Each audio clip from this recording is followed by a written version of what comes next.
નમસ્કાર મિત્રો, દેશ અને દુનિયાના સુપરફાસ્ટ સમાચારમાં તમારું સ્વાગત છે। બહુચરાજી યાત્રાધામને નગરપાલિકાનો દરજ્જો। મહેસાણાના પ્રખ્યાત યાત્રાધામ બહુચરાજી હવે નગરપાલિકા તરીકે જાહેર કરવામાં આવ્યું છે।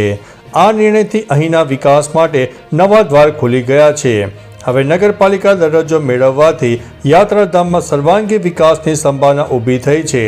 ગ્રામ પંચાયતને નગરપાલિકા તરીકે જાહેર કરવાથી અહીંની ધાર્મિક અને પર્યટન સંબંધિત માળખાકીય વિકાસ માટે નવી તક મળી છે। મિત્રો, અન્ય મહત્વના સમાચારની વાત કરીએ તો દાહોદમાંથી નકલી જજ ઝડપાયો।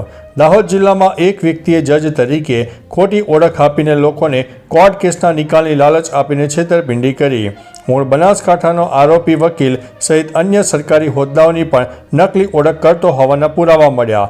પેટ્રોલ પંપ પર જજ બનીને ફરાર થતા કર્મચારીની ફરિયાદ પર પોલીસે ટેકનિકલ સર્વેલન્સ અને બાતમીદારોની મદદથી તેને સુરત નજીકથી ધરપકડ કરીને વધુ તપાસ હાથ ધરી છે। મિત્રો, અન્ય મહત્વના સમાચારની વાત કરીએ તો ટ્રાફિક નિયમો તોડનારા સામે કડક કાર્યવાહી। ગુજરાત હાઈકોર્ટે ટ્રાફિક વ્યવસ્થા અંગે ગંભીર ચિંતા વ્યક્ત કરી। ખાસ કરીને તહેવારો દરમિયાન બેદરકારી પર ધ્યાન આપ્યું હતું। કોર્ટે નવરાત્રી જેવા સમયે બ્લેક ફિલ્મવાળી ગાડીઓ અને રોંગ સાઇડ ડ્રાઇવિંગ સામે કડક કાર્યવાહી ચાલુ રાખવા માટે નિર્દેશ આપ્યો છે। રોંગ સાઇડ ડ્રાઇવિંગને જીવન માટે ખતરો ગણાવીને પોલીસ અને સંબંધિત વિભાગોને કોઈ ઢીલ ન રાખવા માટે તાકીદ કરવામાં આવી છે। મિત્રો, અન્ય મહત્વના સમાચારની વાત કરીએ તો 1800 વર્ષ જૂનો ખજાનો હાથ લાગ્યો છે। રોમાનિયા પુરાતત્વ વિભાગે 1800 વર્ષ જૂના રોમન ગણના ખંડેરની નીચે પ્રાચીન ખજાનો શોધ્યો। ખજાનામાં 40થી વધુ સોનાના સિક્કા, કિંમતી ધાતુઓના આભૂષણ, મૂર્તિઓ અને વાસણો મળી આવ્યા છે।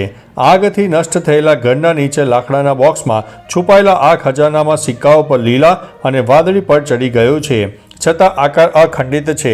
આજે પણ આ સિક્કામાં સોનાની ઝગમગાટ છે। હવે આ તમામ વસ્તુઓને મ્યુઝિયમમાં પ્રદર્શિત કરવામાં આવશે। મિત્રો, અન્ય મહત્વના સમાચારની વાત કરીએ તો રવિવારે ભારત પાકિસ્તાનનો મહામુકાબલો।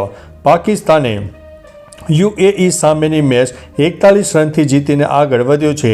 પહેલા બેટિંગ કરીને પાકિસ્તાને 147 રન બનાવ્યા, જ્યારે યુએઈ 105 રનમાં ઓલ આઉટ થઈ ગયો।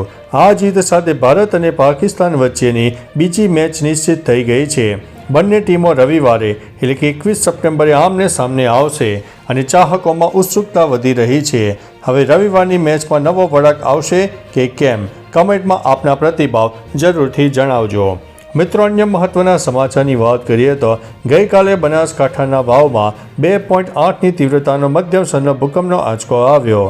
બનાસકાંઠાના વાવ વિસ્તારમાં રાત્રે 10:26 2.8ની તીવ્રતાનો ભૂકંપનો આંચકો અનુભવાયો છે।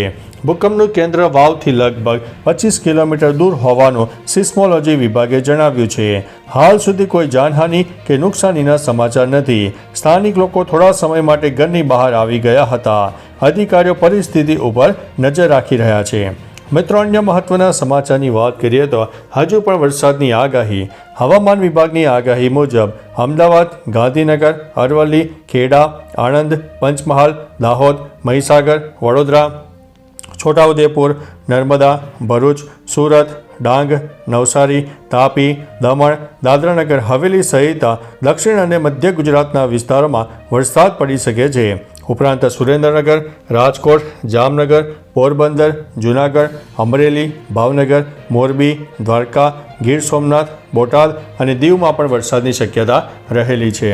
મિત્રો, અન્ય મહત્વના સમાચારની વાત કરીએ તો પાકિસ્તાન અને સાઉદી વચ્ચે મોટી ડીલ।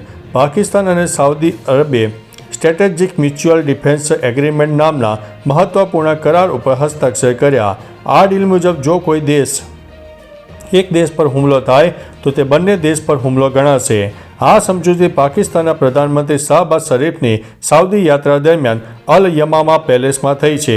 પાકિસ્તાન અને સાઉદી અરબની 8 દાયકા જૂની ભાગીદારીને આ કરાર વધુ મજબૂત બનાવે છે। મિત્રો, અન્ય મહત્વના સમાચારની વાત કરીએ તો ઉલટો પડ્યો ટેરિફ બોમ્બ। અમેરિકન બેંકનો મોટો નિર્ણય। અમેરિકી રાષ્ટ્રપતિ ટેરિફ બોમ્બ બાદ અમેરિકાની અર્થવ્યવસ્થાને ફટકો પડી રહ્યો છે। અમેરિકન ફેડરલ રિઝર્વ દ્વારા 2025માં પહેલીવાર વ્યાજ દરમાં ઘટાડો કરવામાં આવ્યો છે। બેંકે 25 બેઝિસ પોઈન્ટનો ઘટાડો કરીને 4થી 4.25% કર્યો છે। ઉલ્લેખનીય છે કે ટેરિફના કારણે વધી રહેલી મોંઘવારી પર અંકુશ મૂકવાના પ્રયાસના ભાગરૂપે આ નિર્ણય કરવામાં આવ્યો છે. મિત્રો, અન્ય મહત્વના સમાચારની વાત કરીએ તો સાબરમતી કાંઠે ડિમોલિશનની પ્રક્રિયા શરૂ. ગાંધીનગરમાં તંત્રએ વહેલી સવારથી જ ગેરકાયદેસર દબાણો દૂર કરવાની કાર્યવાહી શરૂ કરી. સાબરમતી નદી કાંઠા સહિત પેથાપોર અને ચરેડી વિસ્તારમાં 70થી વધુ દબાણો તોડી પાડવામાં આવ્યા. 500થી વધુ પોલીસ કર્મીઓની હાજરીમાં આ અભિયાન ચાલ્યું. સરકારી જમીન પરના કુલ 700થી વધુ ગેરકાયદેસર દબાણોને દૂર કરવાનો લક્ષ્યાંક છે. તંત્રના આ પગલાંને કારણે વિસ્તાર ખાલી થઈ રહ્યો છે અને રસ્તા ખુલ્લા થઈ રહ્યા છે. મિત્રો, અન્ય મહત્વના સમાચારની વાત કરીએ તો ઇઝરાયેલે છોતરા બોલાવી દીધા. 4 લાખ લોકો જીવ બચાવીને ભાગવા માંડ્યા. ઇઝરાયેલે ગાઝામાં ભારે જમીન અને હવાઈ હુમલા કર્યા, જેના કારણે 4 લાખથી વધુ લોકો શહેર છોડીને દક્ષિણ તરફ ભાગવા લાગ્યા. યુએન મુજબ હજી 3 લાખથી વધુ લોકો ગાઝામાં ફસાયેલા છે. ઇઝરાયેલે હમાસના ઠેકાણા, સુરંગો અને ઇન્ફ્રાસ્ટ્રક્ચર ઉપર 150થી વધુ હુમલા કર્યા છે. સતત હુમલાથી સંચાર વ્યવસ્થા ખોરવાઈ ગઈ છે. સાથે યમનમાં હુથીઓના ઠેકાણા ઉપર પણ ઇઝરાયેલે હુમલો કર્યો હોવાનું લશ્કરે જણાવ્યું છે. તો ચાલો મિત્રો, ફરીથી દેશ અને દુનિયાના સુપરફાસ્ટ સમાચાર લઈને મળતા રહીશું. ત્યાં સુધી અમને રજા આપશો. નમસ્તે.